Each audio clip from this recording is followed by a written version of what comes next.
记得要追踪我们的粉丝专页跟 IG， 有更多丰富的内容哦。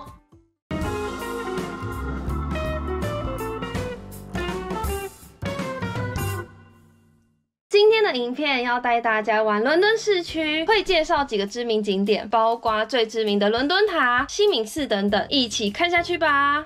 首先，我们要先去搭泰晤士河游船，是要从伦敦塔码头一路坐到西敏寺码头，途中也可以看到很多景点建筑。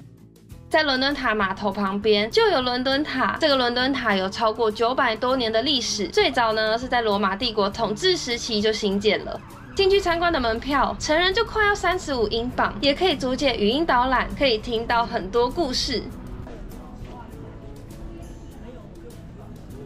伦敦塔的对面也有纪念品商店，里面主要的建筑有白塔跟宝石塔，有展示战争兵器、刑求用具跟珠宝等等。这边以前经历过许多的皇室斗争，很多都是在这里被砍头啊、谋杀的，所以也是传说中世界闹鬼排行的前几名。旁边就会看到伦敦塔桥，有2座哥德式建筑的塔楼。桥面还是可以上开，让船只通行的。塔上也有小小的博物馆，展示建造的历史跟使用的工具，也是需要另外购买门票才可以进去参观。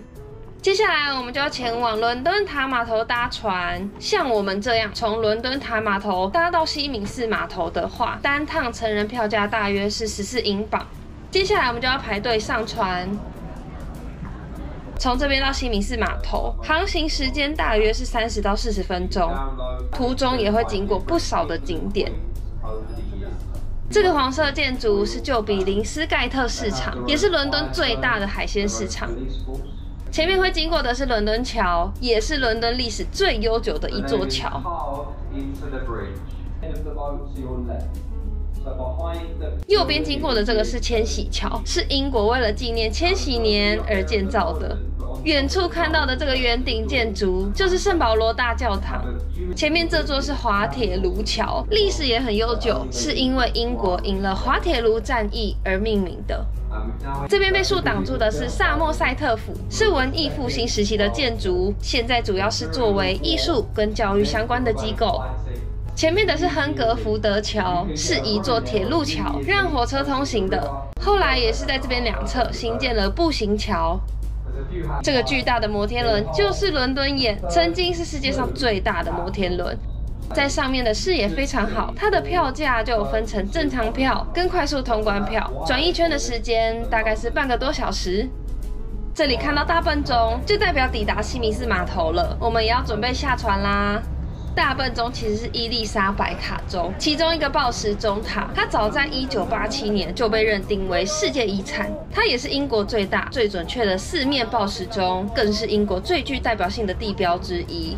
我们继续往后面走，就会看到西敏寺了。西敏寺是哥德式建筑，也是世界文化遗产之一。虽然它叫做西敏寺，但它没有主教，也没有大教堂。它是英国君王登基跟皇室举行加冕、葬礼、婚礼的地方，很多伟大的贵族啊、诗人、科学家也都埋葬在这边。里面有很多不同区域，都值得细细参观。接着我们来到伦敦唐人街，因为英国统治过香港的关系，所以很多的华人来到这里，聚集发展成唐人街。这里已经有100多年的历史了，里面的餐厅最多的也是港式料理。这边的菜单也都会有中文字，价格的话我觉得也非常高。这边就拍一些菜单分享给大家，也都是一些华人很熟悉的料理。接着我们来到大英博物馆，这边是不用门票，可以免费参观的哦。它是世界上最大的博物馆，有800多万件的展品，但因为空间有限，就没有办法全都展出。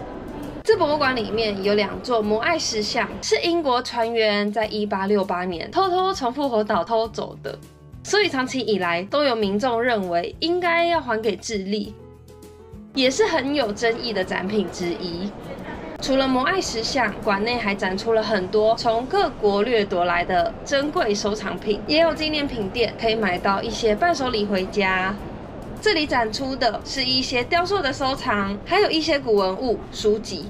大英博物馆这边有分成好几个馆，只是要看2-3个馆区就得花上3个小时的时间，所以真的很难一次逛完。它的屋顶是玻璃建造的，所以可以在不同角落看到不同的光影折射，是一个很大的特色。这个是大英镇馆之宝罗塞塔石碑，上面刻有3种不同语言，是很重要的埃及文物。其他还有各式充满埃及文化的雕像。墙上挂的壁画是从希腊帕德嫩神庙挖到这边的收藏。前面这个是亚述古城的神庙，也都是来自希腊雅典。这里的木乃伊馆藏也是超级丰富，有各个时期发展的木乃伊，很多棺椁都有精致的绘画。除了人形的木乃伊，也可以看到鸟类啊、小牛跟猫等等动物的木乃伊，非常特殊。下一站我们要前往的是白金汉宫，广场中央的是维多利亚女王纪念碑，上面金色的地方是胜利女神跟2个侍从像，四周有花坛，这个区域叫做女王花园。白金汉宫它是英国君主的行政总部，也是主要的寝宫跟办公室，是国家庆典和王室欢迎礼举行场地之一。英国历史上的欢庆跟危机时刻，民众也都会聚集在这边。隔天我们来到的是科芬园，这里是一个很著名的逛街购物景点。室内的科芬园市集是很多人推荐一定要来逛的伦敦市集。这个屋顶都是有遮雨棚，就算下雨也都可以逛得很尽兴。里面有不少小店摊贩，也有包括各式各样的品牌。这边可以找到英国精致的工艺品。这一条则是品牌的商店。科芬园它是一个方形的区域，店家数量真的超级多。如果你要逛完，也需要花上一大段时间。左手边这间是专卖英国茶跟咖啡的品牌。往前的话，有像是服饰啊、饰品的店家。